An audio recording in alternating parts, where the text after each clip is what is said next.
The tide is out. In the quiet it leaves behind, old things surface, stories that only show themselves when the world goes still. This is low tide lore. Tonight, the remembered day the water holds. Settle in and let the water stay low a while.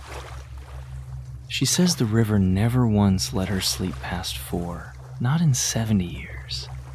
And she says it the way other people say a name they still love. Her boat was called Ba Ho, after her mother, a flat-bottomed sampan of thaw wood gone the color of strong tea. And she was born on it in the wet season, on water, between 2 market landings before the boat had even finished its name. She tells it slow, the way the delta itself moves. No hurry in it. The words coming out flat and brown and wide, like the river past Cai Rang before the light comes up. 4 in the morning, she says, is not dark the way dark is dark on land. On the water, it has a weight to it. It presses down on the hull and you feel the boat sit lower in it, though nothing has changed, though the rice sacks are stacked the same as they were the night before. Her father woke first, always, and did not speak. He untied the stern line with his hands before his eyes were even open, she says, because his hands had learned the knot before she was born and did not need him awake to do it. The pole went into the water without a splash if you knew how to enter it. That was the first thing she learned, before letters, before prayers. How to put a bamboo pole into brown water and bring it out again without waking the whole canal. Out past the house pilings, the current took the boat sideways for a moment. Always, every morning, the same short drift, and her father let it happen. He said fighting the first drift only tired your arms for the long push to come. The canal at that hour smelled of diesel and durian rind and the cold green smell of water hyacinth, she says. And under all of it, the mud smell, always the mud, coming up through the planks like the river breathing through the boat's own floor. Other poles started sounding out from other canals as they went, a soft wooden knock every few seconds, boat after boat, and she says you could tell whose boat it was by the rhythm of the knock alone, long before you saw a shape on the water. The Chow family poled fast and shallow, she says, because their boat sat high with baskets, empty going out. The Ba Mui family poled slow and deep, because they carried pineapple down from the orchard side, and a heavy boat teaches patience to the arm that moves it. There was, she remembers, a third rhythm on that canal too, lighter and quicker than either, belonging to a widow named Ut, who fished for snakehead alone with a single-bladed paddle, no husband and no son to help her, and whose stroke you could pick out even half asleep because it never once faltered no matter how heavy her catch. Ut never sold at the confluence itself, she says. She sold quietly at the canal mouth to whoever passed first, and never asked a fair price twice, and if a buyer tried to argue her down, she simply paddled on to the next boat without a word, so that in time, no one on that canal ever haggled with her at all. By the time the sky went from black to the color of weak tea, they had already passed the shrine at the canal mouth, a small red shelf nailed to a post, incense sticks gone soft and gray from the damp, and her father touched his forehead without stopping the pole, the way you'd touch a door frame passing through it. She says that shrine belonged to no one and to everyone, that no one built it exactly. It simply became there over the years, the way a footpath becomes a footpath, worn in by every boat that touched its forehead to it going by. The gulls came in with the first real light, wheeling low over the wider water where the canals opened into the main channel, crying thin and sharp, and she says as a child she thought the birds were arguing over who got to see the sun first. Her mother sat at the bow, sorting mangosteen into baskets by feel more than sight, fingers reading the give of each fruit's skin in the near dark, culling the soft ones into a separate pile without once looking down. She remembers her mother's hands more than her mother's face, she admits, because a child low in a boat spends the whole dark hour watching hands work above her, and a face is only what looks down at you sometimes, to check you're still there.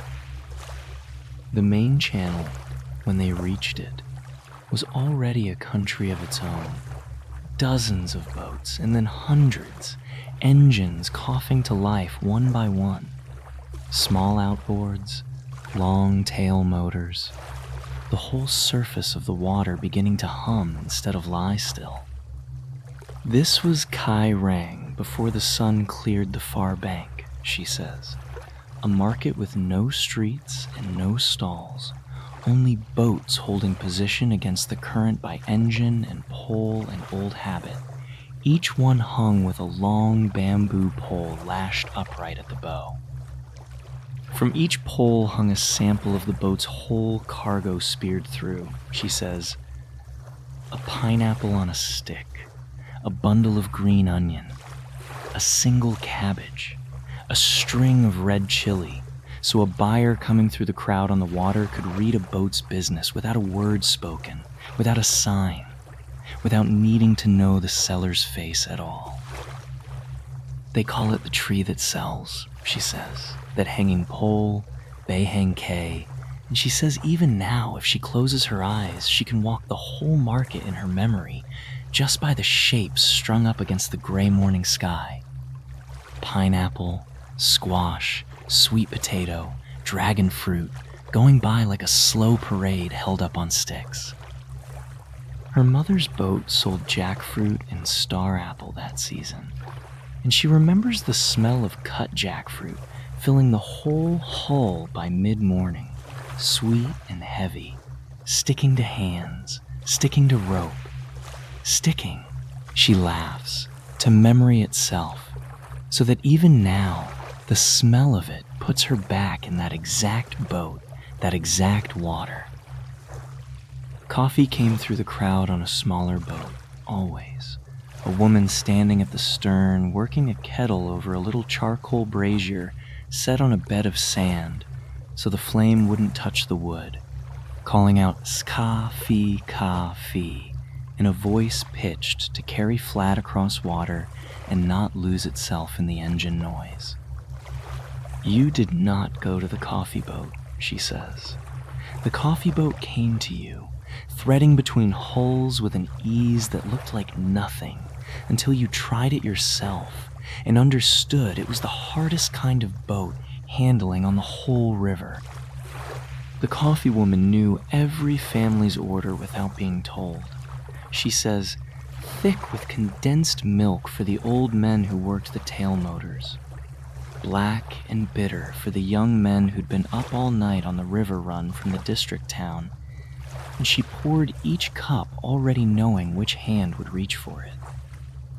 By full sunrise, the light lay flat and orange across the water, and every boat threw two shadows, she says, one on the river and one, trembling, cast up sideways onto the hull of the boat beside it, so that for an hour the whole market seemed doubled, a market and its reflection trading with each other. The bartering itself was quiet. She remembers, quieter than people expect. A held-up number of fingers, a nod, a basket passed hand to hand across 2 feet of open water with nobody dropping a single mangosteen in 11 years, she says, though she watched for it every single morning as a game. There was a woman, she remembers, who sold nothing herself but rowed a bare boat all morning selling instant noodles and cigarettes and batteries to the sellers, because a seller cannot leave her own boat to buy her own breakfast, and someone has to bring breakfast to the market instead. That woman's boat was called the Floating Grocery by everyone, though it had a real name painted small on the stern that nobody ever used. And she says that is how it goes on the river. The name a boat is given by the water outlasts the name it was given by its owner. There was also, she remembers, a barber who worked the confluence some mornings. A folding chair lashed flat to the bottom of a narrow boat. A small mirror hung from a nail, and men would call him over between sails, sit half in the sun and half out of it, and get their hair cut bobbing gently on 2 feet of open water with a blade an inch from the ear and never once flinch. She asked her father once why he trusted a moving blade on moving water, and he told her that a boat only moves the way the whole river moves, together, all of it at once, and that a barber who has cut hair on the water for 20 years knows the river's rhythm better than his own hand. By mid-morning, the heat began to press down flat and white, and the smell changed, she says. The sweet fruit smell thinning out, and the mud smell rising up stronger underneath it as the sun worked on the exposed banks at low water. Boats thinned out of the main channel then, peeling off one at a time toward home canals or toward the wholesale barges waiting further down, and the gulls that had wheeled thick over the confluence at dawn scattered out along the banks to stand in the mud on one leg, waiting for the tide of boats to pass. Her family's boat did not go home at midday. They anchored instead against a moored barge, tied off with 3 other boats rafted together, hull to hull, and the whole raft of them dozed through the worst of the heat under a woven reed awning stretched tight as a drumhead. She remembers lying on the floorboards in that heat with her cheek against the wood, feeling the whole delta's slow pulse come up through the hull, the barge rocking against its rope, the rope groaning against the cleat, small and patient, the way a house might settle if a house could ever settle only once and then hold it. Her grandmother, when she was still alive, slept through that hour sitting upright, back against the mast pole, hat over her face, and claimed she never slept at all, only rested her eyes, and no one in the family ever had the heart to argue with her about it. The old woman remembers her grandmother telling her in that resting hour about the boats before engines, when the whole market moved on poles and paddles alone, and a strong arm was worth more than any motor, and how the market then had no set hour because no one could hurry the water. Her grandmother said the river had a memory longer than any family's, that it had carried rice boats before the French came and rice boats after they left, and that it would go on carrying whatever was loaded onto it long after every person now living on it was gone downriver for good. Her grandmother also told her, in that same resting hour, of a flood year before the old woman was born, when the water rose so high it swallowed the lower steps of every landing on the canal, and the whole floating market simply moved itself, boats and hanging poles and all, up onto the wider water without anyone deciding to move it, the way a flock moves without any one bird giving the order. In that flood year, she says, boats tied their bows to the highest trees they could reach, and for 2 weeks the market traded from among the branches themselves. Baskets passed up and down through leaves, and her grandmother always ended the story the same way, saying the river had only been showing them, briefly, how much room it truly had. By early afternoon, the heat broke a little, the way it always does on the delta, not with rain necessarily, just a slackening, a loosening of the white light into something more the color of old brass, and the rafted boats untied from each other one by one to go their separate ways again. This was the hour, she says, for the second kind of work, not selling now but carrying, hauling the day's unsold fruit toward the wholesale docks, ferrying school children home along canals too narrow for any road, running a passenger or two who needed to cross from one bank to the other and had no bridge for 3 kilometers in either direction. She herself, at 7 years old, was given her first paddle that year. She says, a small one cut down to her size by her father with his own hands, and she was allowed to paddle in the calm water behind the boat while her mother watched without watching, the way a mother learns to do. She remembers the particular fear and pride of that first paddle, how the blade caught the water wrong the first 6 times and threw drops up into her own face, and how her father said nothing, only nodded once when she finally got it right. And that single nod she carries still, 70 years on, clearer than most words anyone has said to her since. After that first good stroke, she says, her father let her carry the school books of a neighbor's boy across the narrow feeder canal every afternoon for a whole season, just the 2 of them and a paddle each, and she counted that small errand, at the time, as the most important work in the whole delta. Late afternoon brought the water traders back upriver past the house, the ones who had gone all the way down to the district town to sell wholesale. And you could hear them coming before you saw them by the particular flat clatter of empty baskets stacked and lashed for the return, a hollow knocking sound with no fruit left in it to soften the noise. Her father always listened for that sound, she says, the empty basket sound, because it told him the day's price, whether it had been a good market or a thin one, before a single word of news had reached him, just from how hollow the baskets rang against each other on the way home. The light by then had gone gold, and then quickly, the way it does close to the equator, toward a deeper color with almost no warning. The flat brass afternoon folding itself down into evening in the space of what felt like one long breath drawn out over the water.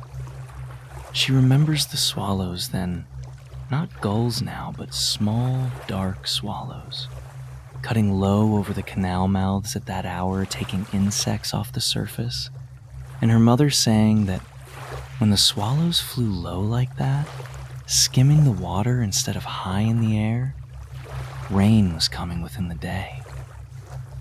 Whether that was true or only something mothers say to explain birds to children, she cannot swear to, but she says it held often enough that she still watches swallow height on any water she passes, even now, even far from that canal, out of a habit older than her own understanding of why. Evening cooking happened on the boat itself, a small clay stove no bigger than 2 cupped hands set on a metal tray of sand at the stern, and her mother cooked fish caught that same day from a net strung off the side at midday and pulled in wet and silver just before the light went. The smoke from that little stove sat low over the water in the still evening air, she says, not rising the way smoke rises on land, but spreading flat along the surface, so that from a distance the whole canal at dusk looked to have a low mist sitting on it that was really 100 small stoves cooking 100 small dinners. She remembers eating with her feet tucked under her on the floorboards, rice and fish and a little fish sauce, the boat rocking gently with the wake of some late engine passing far off, her father eating last, always last, after he'd checked the mooring line twice.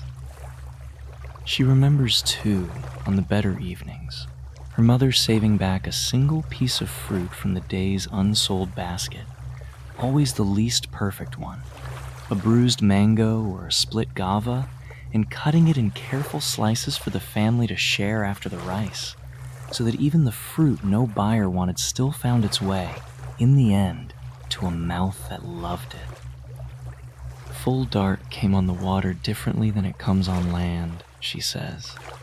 On land, dark simply arrives. On the water, it arrives twice, once in the sky and once, a little after, in the river itself, the surface holding light a while longer than the air above it, glowing faint and gray even after the sky has gone black. Lanterns went up along the canal, then, one by one, small kerosene lamps hung at each boat's bow, and she says the whole canal at that hour looked like a long broken string of low stars laid flat on the water instead of hung up in the sky where stars are supposed to stay. Her grandmother told her the lanterns were also a kind of talking, that a lit lamp meant a boat was home and settled for the night, and an unlit one, moving still in the dark, meant someone was out later than they should be, and every family on the canal kept a rough count of whose lamp was lit and whose was not. That was how the whole canal knew, without a single phone or messenger, that old Mrs. Tam's boat was in trouble one year when her lamp did not go up at the usual hour, and 3 boats untied and went looking before anyone had said a formal word about it at all. They found her boat caught on a submerged root near the bend, she says, engine dead, and towed her home before the lamp would have been lit anyway. And afterward, no one spoke of it as anything remarkable, only as what the canal did for its own, the way water finds its own level without being told to. At night, she remembers, the frogs started up from the banks the moment the last engine cut off, a wall of sound rising all at once, as if they'd been waiting all evening under the noise for their turn to speak, and under the frogs, always, the low creak of the boat itself settling against its rope. She slept, as a child, in a hammock slung forward aft below the awning, and she says the whole night passed to her as one long, slow motion, the hammock swinging with the small movements of the water, never still, never violent, only a continuous soft correction, side to side, the boat breathing and her breathing with it. Her father took the last watch some nights, sitting at the stern with a cigarette he mostly didn't smoke, just held, watching the lantern line of the canal for anything out of its ordinary rhythm. And she remembers waking once near midnight to find him exactly where he'd been at dusk, unmoved, as if the hours meant less to him than they meant to her.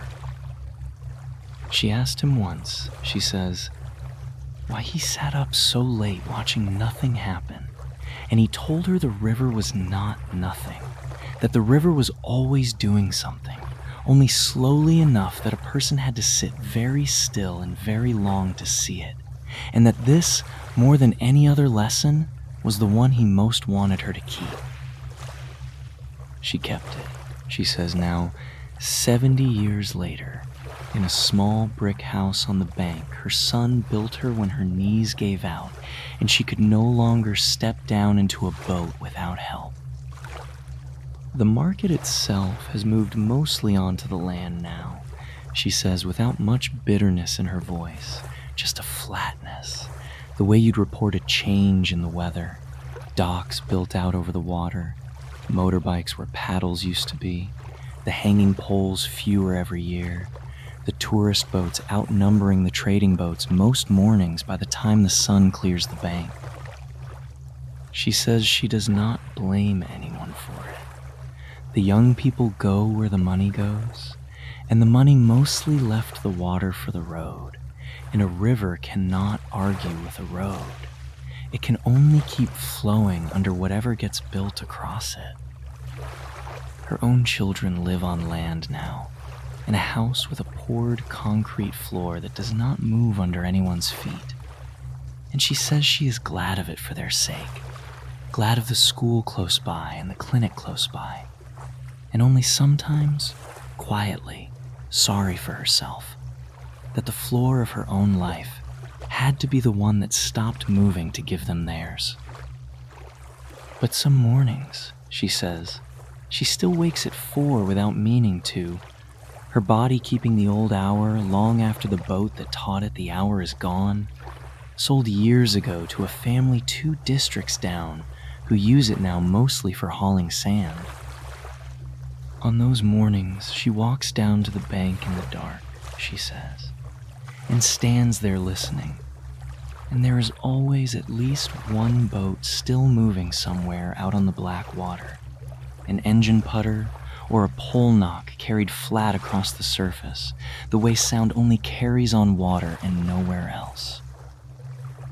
She cannot always tell whose boat it is anymore, not the way she once could name a family from the rhythm of a single pole stroke.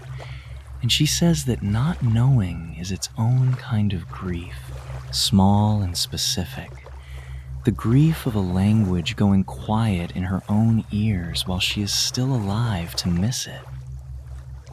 But the gulls still come at first light over what's left of the confluence, she says.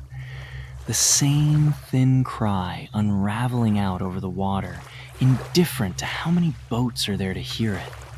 And some mornings that alone is enough to put her back, whole, into the 7-year-old with a paddle cut down to her size. She still keeps a small clay stove on her back porch, she says, unused most days, set on its old tray of sand, because the sand holds the shape of a fire, even with no fire in it. And some nights she lights it anyway, just to smell the smoke sit low and flat the way it used to sit low and flat over the water. Her granddaughter asked her once what the river was like before, expecting, she thinks, some grand answer, some large lost paradise to grieve properly. And she told her only this, that the river woke you at 4 in the morning, whether you wanted it to or not, and that this was not a hardship. It was a kind of company, the whole delta breathing together in the dark before anyone had a name for the day that was coming. She says the boats are fewer now, and the poles hang lower, half of them just for show at the tourist docks, hung with plastic fruit instead of real. And she does not pretend that does not sadden her some, quietly, the way a photograph fades and you notice only when you go looking for the exact shade it used to be. But the water itself, she says, has not changed its manner. Not really. It still holds the last light after the sky has gone dark. It still carries a knock or a putter flat across its surface to whoever is standing still enough on the bank to receive it. And some nights, she says, when the frogs start up all at once, the way they always did the moment the last engine falls quiet, she sits on her porch and lets herself believe, just for the length of that chorus, that somewhere out past the bend a lamp is going up at a boat's bow and a family is settling in for the night exactly as they always did. She does not go down to check anymore. She has learned, in her age, that some lights are better left uncounted, trusted simply to be there, the way her father trusted the river to keep doing something slow and unseen long after any one person had stopped watching it closely enough to name. And that, she says, is the whole of what she knows to tell anyone about the water she was born on. That it kept its own hours and asked you only to keep them with it, and that for most of one long life, she did. The tide is turning now. What surfaced tonight will slip back under, the way these stories always do. But the water keeps them. It always carries them back. If you want to be here when it pulls away again, follow along, and the next one will find you. Until then, rest easy. The water remembers.